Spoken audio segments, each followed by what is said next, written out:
Hey everybody, how's it going? I'm Paul, I'm with the DiceyReview.com, and tonight we're going to be looking at the 2 to 4 player game, The Castles of Burgundy, by designer Stefan Feld and released by Ravensburger. We're going to look at the setup, and then we'll get into how to play. To begin setup, players will place the board in the middle of the table. Next, each player will need to receive a player board. These will have numbers on the front and the back depending on how much variation you want in gameplay. We're going to be selecting the player mats that say 1 down here on the bottom and that have the dark green castle space in the middle. Each player will receive one of those, and we're setting up for a 2-player game. So after that, we'll move on to the board and some of the components there. The next step will be setting out the good tiles in the provided spaces at the top of the board, 1 stack of 5 each round in the game. Each player will also need to receive 3 good tiles that they can set on their player boards. The good tiles look like this on the back and this on the front, and you will need to, like I said, get 5 for each stack. Put the 5 different stacks on the different letters A through E at the top of the board. Next, each player will receive 3 good tiles to place on their personal player board. When receiving goods, players can stack goods of one type or one color in one space. So for instance, these 2 would be able to be placed right here, and then this good would be placed on this space right here. Players can only hold up to 3 goods, so if you were ever to receive a 4th good, you would have to discard a previous good or leave the other one on the board. Next, each player will receive player components in their chosen color. They'll have 2 markers and 2 dice, as well as a point marker should any player exceed 100 or 200 points. The 2 dice can be placed near the player board, and then the markers will be placed on the score track and then also the turn order track. Now, turn order is determined by rolling a die. So green has rolled a 5, black has rolled a 4, so green will go first. Basically, whoever is furthest along on this track goes first, and if all of the markers on the same space, whoever is on top goes first. So we've put green on top just to show that they start the game by going first. Players will also need to receive worker tiles based on their player order. So now that we've just determined who goes first, the starting player will receive 1 worker tile, and then each player in clockwise order will receive 1 more. So in this example, this player would receive 2. If there were a 3rd or 4th player, they would receive 3 and 4 worker tiles.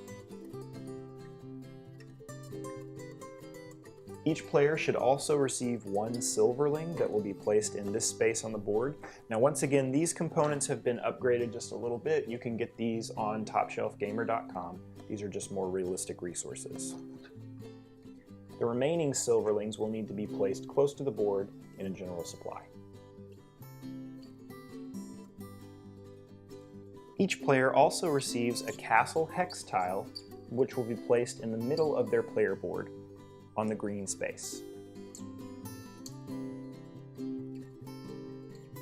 The main player board has spaces for bonus tiles. These will need to be placed out just the color that matches the space on the board, and these are received through certain actions during the game, and we'll talk about that later, but there's a large bonus and a small bonus for each section of tile. Alright, I saved placing the hex tiles in the middle of the board till last just because I wanted to talk a little bit about them.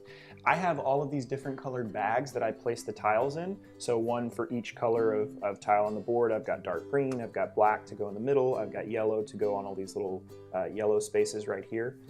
The base game just says to shuffle and organize each stack individually and place them face down. I found it was much easier just to throw them in a bag and draw them out. So what we're going to do is we need to place these hex tiles that match the color that's shown on the picture for the number of players that we're playing. So we're going to be playing a 2-player game, so basically we're going to fill in every space with the correct tile that has a 2 on it. So anything with a 3 and a 4 we won't fill in for this game just because we're only playing with 2 players. So I'll show you what that looks like in just a second. Alright, so as you can see, all of the different tiles have been placed out on the board.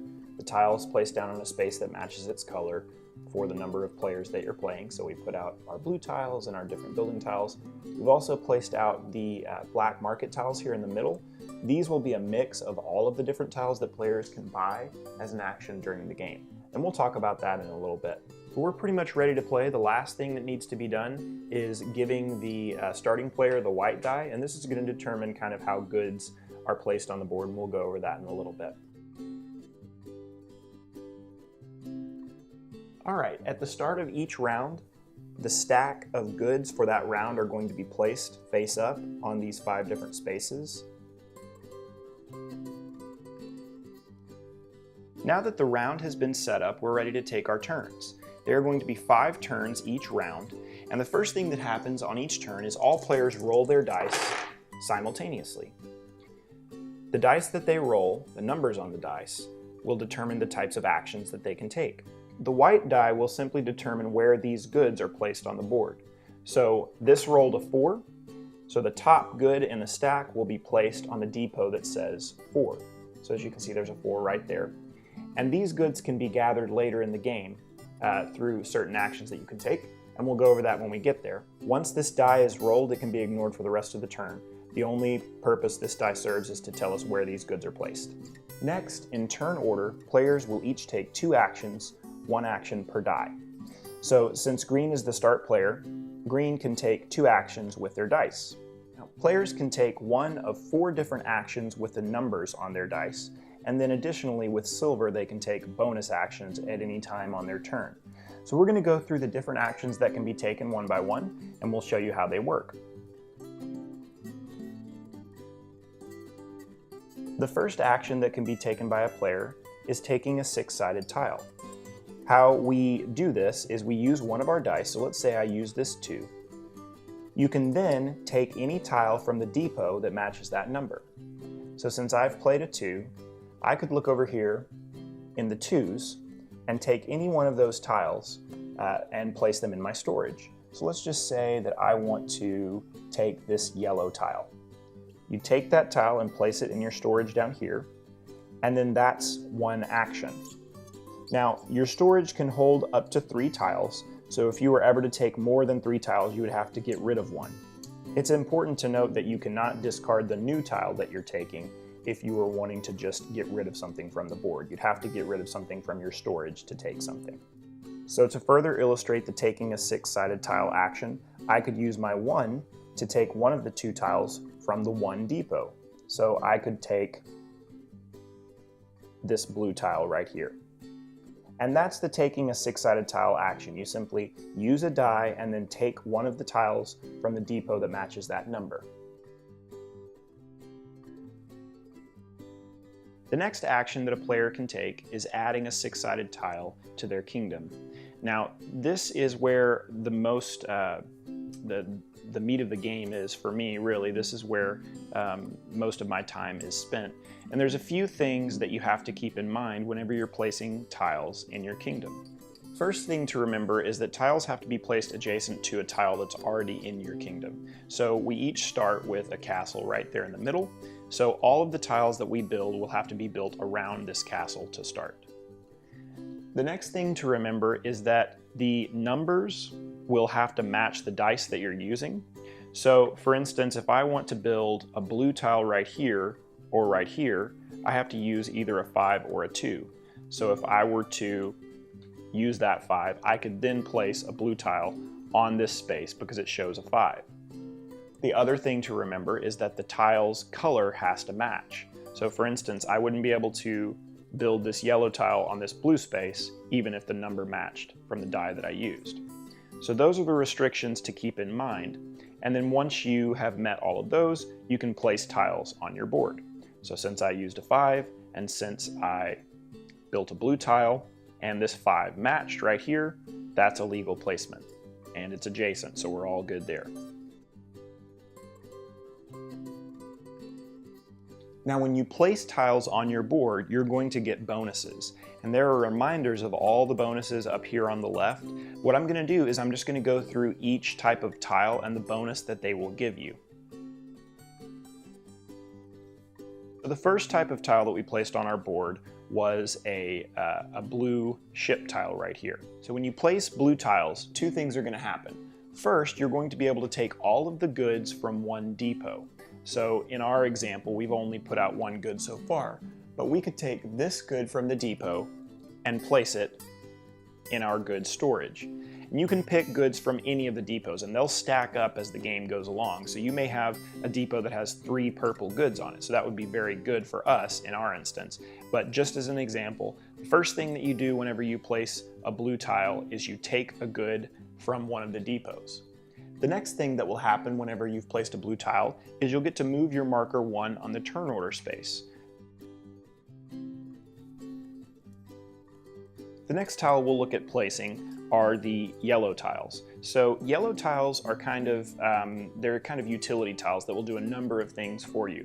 And there's references in the rule book that shows what each tile does. But they may do anything from giving you points at the end of the game to making actions more powerful at the end of the game, kind of altering how your board scores. They can do a number of different things. But the placement rules for yellow tiles remain the same as any other tile. You could place this yellow tile right here since it's adjacent, but to do that we would need to have a 1 to use. I want to take a moment to illustrate something that we can do with these worker tiles. These worker tiles have just been sitting over here, so you don't really know what they do. Worker tiles can modify your die results. So for instance, if I wanted to place this 1 right here, this yellow on this 1 space, but I had a 2, what you can do is at any time for any type of action, you can discard one of your worker tiles to change your number by plus or minus 1. So in this instance, I could make my 2 a 1, and then I could place it in my used space, which would allow me to place my yellow tile right here. Now, a quick thing to note about that is that you can wrap a 1 to a 6 and vice versa. So if I had a 1, I could change it to a 6 with 1 worker tile. So that's what worker tiles do for you. And now that we've placed our yellow tile here, we can talk a little bit about what this one specifically does. This one just says we get 4 bonus points for each type of building that matches this picture at the end of the game. And we'll talk about the buildings later. But that's just a quick example of what yellow tiles do. Sometimes they'll affect you right away. Sometimes they'll give you bonuses at the end of the game. They kind of have a lot of different uses. Next is the castle tile. So castles are pretty interesting because they allow you to take free actions, basically. So what I'll do is, let's say I want to build a castle right here. I'm adjacent, I need to have a 6. So let's say I used a 6 and I have placed my castle right here. Castles will give you a bonus action of any die number immediately when you place them. So for instance, whenever I place this tile right here, I could then basically act as if I have another action of any number. So in this example, I could sell my goods, saying that I'm using a 2. I could buy another tile from the board from any of the depots because once again, the number that this castle tile gives you is wild. Or I could use that to immediately add this tile to my light green area over here, these animals. So castles really give you a lot of flexibility, and in addition to that, they are easy to complete because you get bonuses when you complete areas of a certain color, and we'll talk about that a little bit later. But castles can be hard to get, but they're also very rewarding. All right, so moving along to the next type of tile, we're going to look at animals. So animals can be really interesting and they can combo. But basically, the placement for them is the same. So let's say I used a 1 right here to place this cow tile right here. When you place animals on the board, it doesn't matter what type of animal they are initially, you're just going to look at how many animals are on the tile and score that many points. So for instance, since I placed a tile down with 3 cows, I get to score 3 points. But the really interesting thing about animals is that they will combo if you build animals of the same type within a pasture. So if I were to build another animal tile anywhere within this pasture, even if it's not adjacent, that matches the animal type of any ones that are already there, I score bonus points. So I'll show you an example of what I mean by that. So let's say, now this is an illegal placement, but I'm just gonna put it down here as an example. Let's say that I placed a tile here. I used my 5 and I placed my cow tile right here. Now, even though this tile is not adjacent to these cows, this would trigger a bonus. So since these two animals are the same type, you're going to score 4 points for the animals that you place down just like you normally would, but you will also score points for any other cows that are already in that pasture, so anywhere in this green area. So since I have 4 here and I have 3 more right there, I would score a total of 7 points, because you're going to score more every time you place down animals if they're of the same type. So as a further example, if I were to in the future place down a cow tile that had 2 cows on it right here, I would score the 2 points for the one that you placed initially, plus 7 more points for the 7 cows that are already in the pasture. So you can really get a lot of points if you combo it well, but other players can maybe mess with that a little bit if they take the cow tiles that you need, or if you need chickens or sheep or anything like that. But that's kind of how animals work and how you'll score points with that. The next tile to look at are mines. So mines, once again, there's not too many spaces for those on your board, but they can help you in a lot of ways. They give you a lot of flexibility. So let's say that I wanted to place this mine right here. I could use my 4, if I've got a 4 anywhere. Oh, there's a 4. So I could use my 4, and then I could place this mine right here. And mines don't give you anything whenever you initially place them, but at the end of every round, you're going to gain a silverling for each mine that you have. So in this instance, at the end of this round, I would gain 1 more silverling. And you can see that you can fill out to have 3 eventually, so you could be getting 3 silverling every round. And that's very powerful because silverling allow you to take a bonus action to buy tiles from the middle of the board. So that's what mines do for you. They give you money at the end of each round.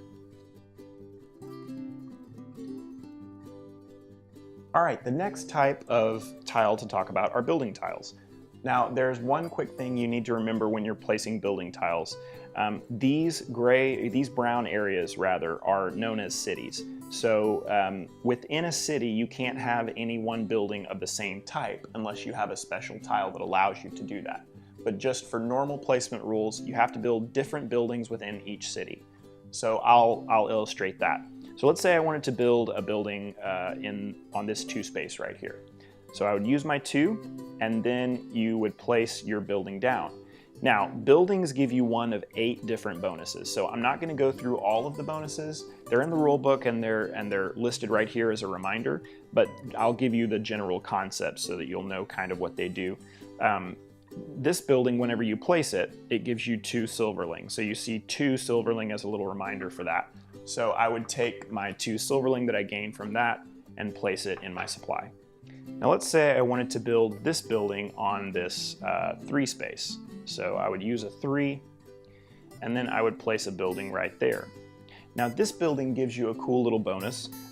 There's a little reminder right there, but it basically allows you to build a tile of any color on any space on the board as long as it's adjacent. So let's say that I wanted to build this building right here. I could normally put this building right here since it allows me to build a building of any type on any adjacent number. But once again, this is a building that's already in this city, so I can't build that building right here. So I would have to build it down here instead, or up here, just to make it a legal placement. To build a building right here, it needs to be a different type than these 2. So instead of building that up there, I just had to build this one down here. But once again, I would get my 2 silverling for putting that building in my kingdom. So I'll take my 2 silverling, place them in my supply, and then that bonus has been done. So I want to illustrate one more thing about placement really quickly before we move on. I want to illustrate the bonuses that you will get for completing an area. So let's say that I wanted to build a 3rd building in this city right here. So I would need to use a 4. So let's say I'm using a 4 right here, and I place this building in my city right there. Now, that gives me the bonus that this building normally does. So in this instance, this building allows me to take either a light green tile or a blue tile from any depot on the board. So I'll just immediately take a blue tile and put it in my storage. So that building's bonus has been completed. But in addition, as you can see, I have filled up one color completely, one area on my board. So there's a 3 hex area with brown tiles. I've covered them all with brown tiles. So that's going to give me a bonus in two ways.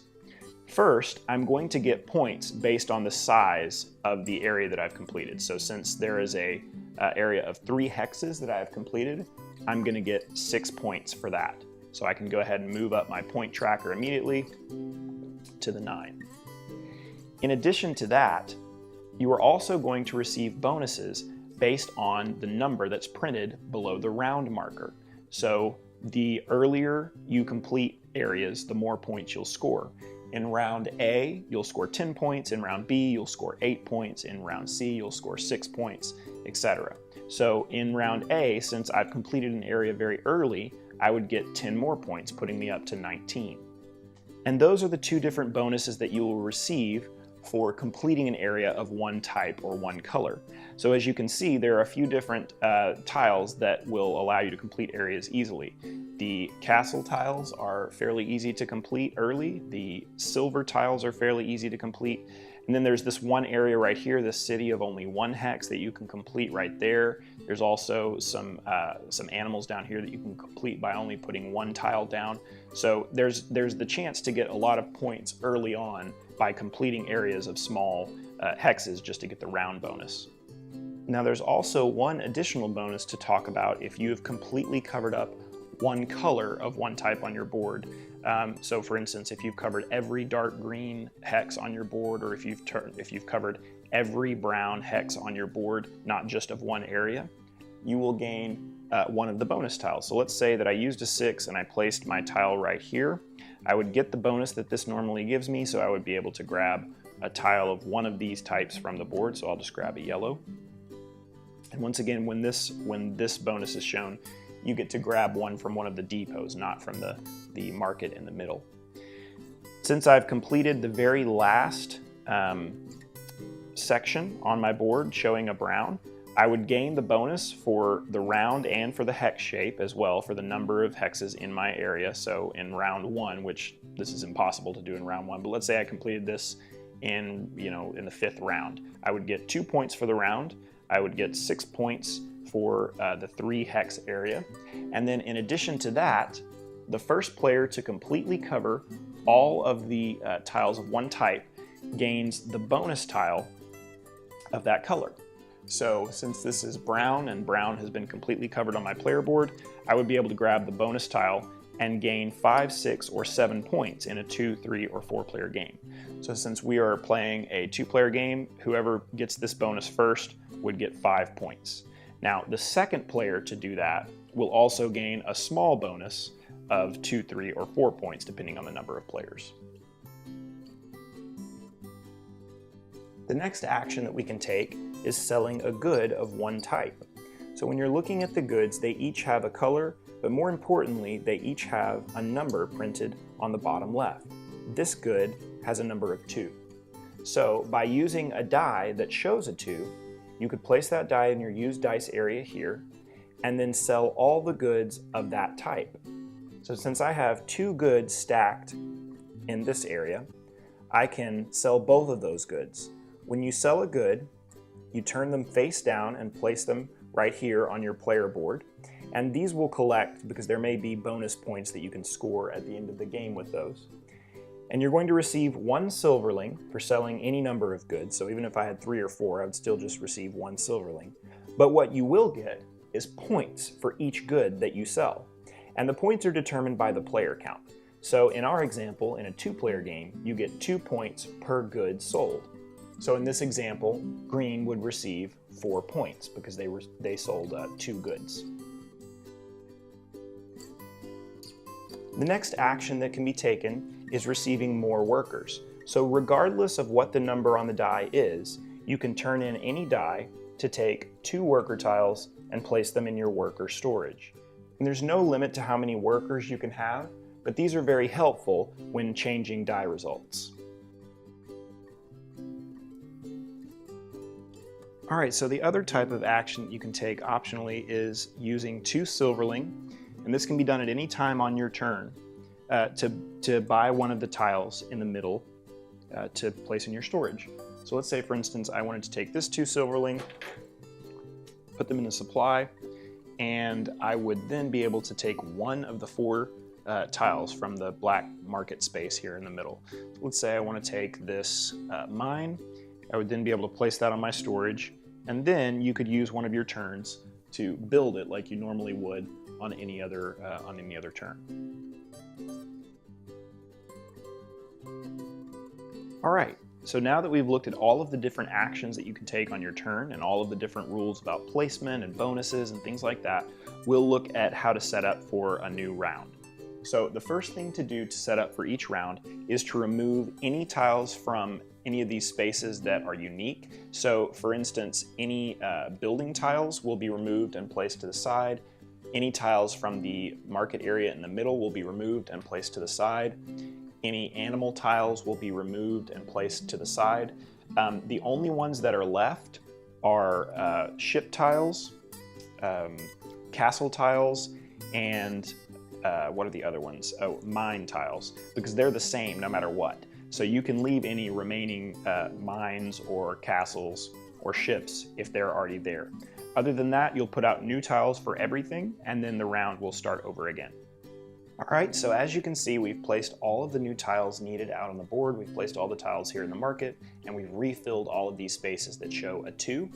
And then the next step for the next round is placing the 5 new goods on their spaces right here.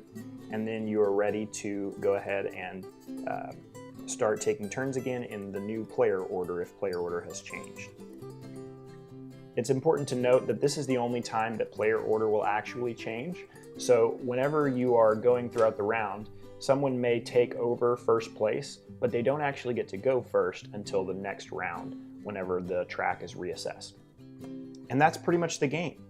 You're going to do this for 5 rounds, and then at the end of 5 rounds, you'll score, and we'll look at scoring examples right now. All right, so at the end of the game, we're going to get 1 victory point for each silverling left in our supply. So we would get 2 points for that.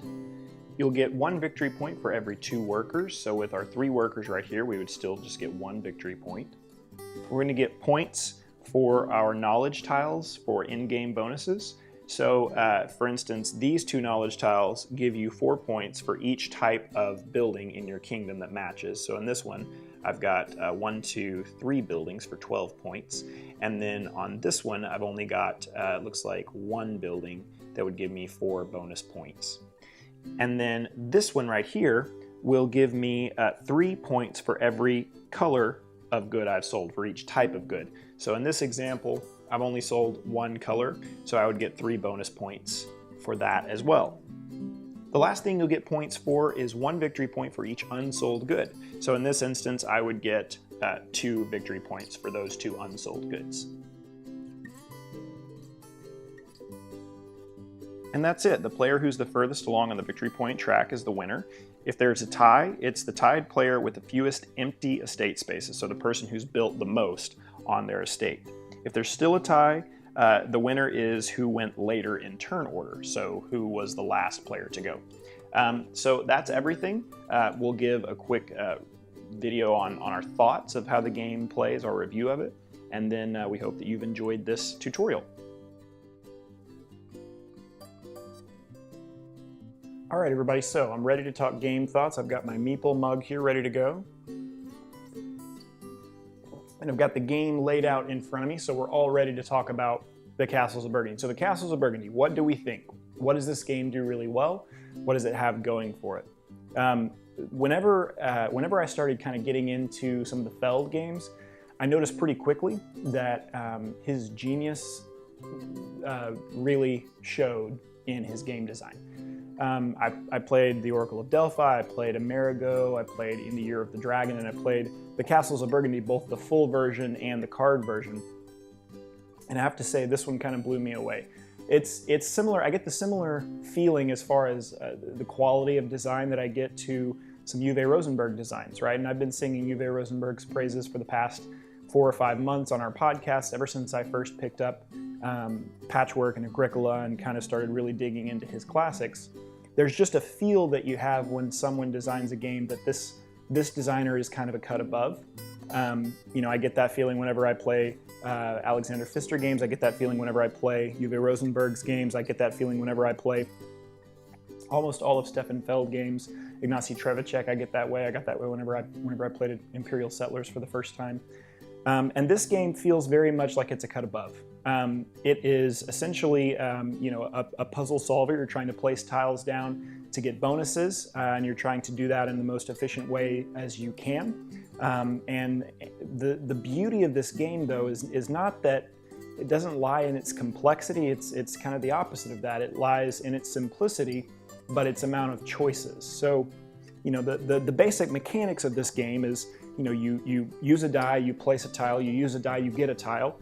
You can, sell goods, you can get some workers, you'll gain silverlings. All of that makes sense. All of that's pretty straightforward. But the depth of the replayability in this game is astounding. You're never going to play the same game twice. And there's, multiple reasons for that, among them being the fact that each tile is going to be different depending on which ones you put out. You're going to have different buildings that come out every round. You're going to have different animals that come out. You're going to have different combination of knowledge tiles, these yellow tiles here. You're never going to play the same game twice. And I've played it probably 8 or 9 times, and I've never even scratched the surface of the different boards. This is the standard player board that they recommend you start with, but there are a number of different variations on the player board and different placement rules in regards to that. So, one of the things that I would say is that replay value, that variability, it's there, and it's going to make it to where you want to play this game, upwards of 10 times. Which to me, if I spend $60 on a game and I play it 10 times, that's an investment that was worth it. And you've probably heard a ton of people talk about the entertainment balance, right? If you go see a movie and if you play a board game, but if you do the math and you have something that costs $60 and you get, 10 plays out of it, an hour and a half a piece, you're getting your money's worth. Now this game is about $45, so it's even more affordable. And obviously I've upgraded a couple of things just because I'm a weird guy that likes to have premium components and things like that whenever I can. But, just the base version of what you get in the box, the game is there, the depth is there. And this is a great game for, many player counts. 2 to 4 is what it plays. But, really it shines as a 2-player game to me. The downtime is cut down, the length of the gameplay is cut down. The depth of strategy is still there and the variability is still there, but you're going to have a more compact experience. But this game plays great with 3 and 4 as well. It's just you play it for a little bit longer, which is not something that I mind. Even with a 4-player game, people who know how to play it could get it under 2 hours, probably about an hour and a half, somewhere around there. And in a 2-player game, you can play it in 30, 45 minutes if you really know what you're doing. So this is, this is one of those that feels like a worthy investment. And I have the joy as someone who, and I've talked about this before on the podcast and in our articles, I have the joy of rediscovering older games. I didn't really get into the hobby until about 2015, early 2015. So Imperial Settlers was my first, what I would call legitimate tabletop game that wasn't something that you see in Walmart or Target. And this was a new experience for me and something that was a joy to discover. And it's not always that way. I played in the Year of the Dragon from Stefan Feld, and that one, while it's good, and I can see kind of the beauty of some of the design, it wasn't as nearly as intriguing to me as this game was, just for a number of reasons. So while there is some genius to all of his designs, this one is kind of a cut above from the others that I've played. And so I would recommend highly picking this game up and giving it a chance with your family, or if you have a group of friends that get together regularly and play games. This is one that I think you would really enjoy. It depends on the style of game that you like. If you like very thematic games, if you like Ameritrash games, if you like stuff like that, this one may not be for you. But if you like solving a puzzle, this one is pretty great. Castles of Burgundy is one that is going to stay in my collection for a really long time. It's one that I don't think I'll ever really want to get rid of. And it's one that it's going to be a tough task to out-design this game, in my opinion, for what it does. This one is right up there in the top tier of games for me, the top 10 or 20 games that I have played. And I think it's well deserving of its rank on Board Game Geek, and one that, you know, I would probably rate it pretty high, an 8 or a 9, based on Board Game Geek's, you know, recommended number setting. So pick it up, demo it if you can. You know, go to one of your game stores if they have a copy, if your friend has a copy. Hopefully this how to play video was helpful, and hopefully these thoughts were clear and concise and were easy to kind of get the meat of what really is great about this game. I would you know, I would say absolutely give it a try, and hopefully you'll enjoy it as much as I did. We hope that the video was helpful. We hope that, like I said, these thoughts were clear and concise.